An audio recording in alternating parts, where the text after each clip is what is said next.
जैमसी क्या मैं फिर पितर बाइबल से बुक गिनती से वचन को लेकर आई हूँ बिलाम और उसकी गधी।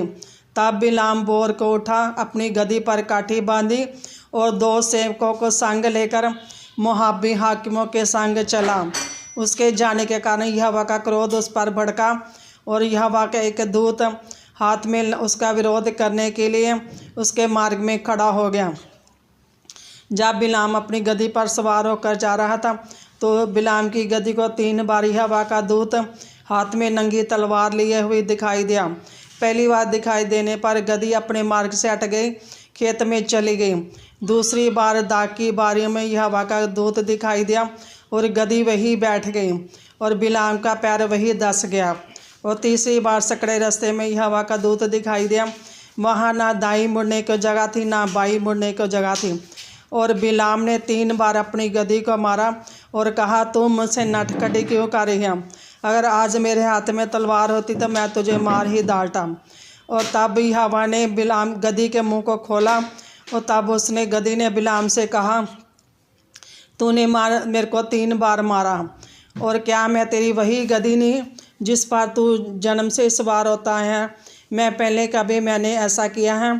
तब यहोवा ने बिलाम की आंखों को खोला और बिलाम को सामने यहोवा का एक दूत हाथ में नंगी तलवार लिए हुए दिखाई दिया।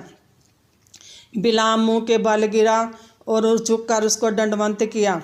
और दूत ने बिलाम से कहा, तूने 3 बार अपनी गधी को मारा, वह मुझे देखकर मार्ग से हट गई और तू मेरे सामने उल्टी चाल चलता है। और बिलाम ने दूत से कहा, अगर मैंने पाप किया है, अगर तू चाहता तो मैं वापस लौट जाता हूँ। दूत ने कहा, नहीं, तू इन पुरुषों के संग चल और जो यहोवा तुझसे कहेगा वही करना।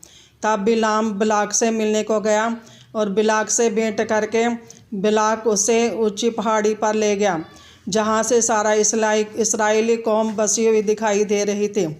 और बिलाक ने बिलाम से कहा, तू मेरे निमित्त इनको श्राप दे।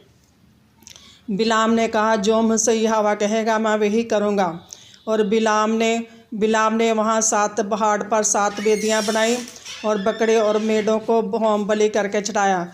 वो कहा, संभव है यहोवा मुझसे भेंट करने को आएगा। तब यहोवा के जो मुझसे कहेगा मैं वही करूँगा।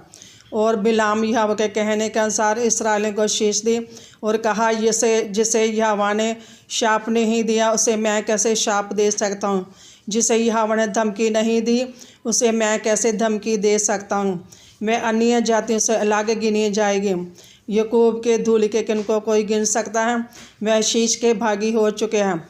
बलाक ने बिलाम से कहा, मैंने तेरे को शाप देने के लिए यहाँ बुलाया, तू इनको आशीष पे आशीष दिए जा रहा है। और बिलाम ने कहा, जो मुझसे यहोवा ने कहा हमें बड़ी सावधानी से वही कहना चाहिए। और सौभाग्य होता कि मेरी मृत्यु भी धर्मियों जैसी होती, मेरा अंत भी इन्हीं को जैसा होता। आमीन।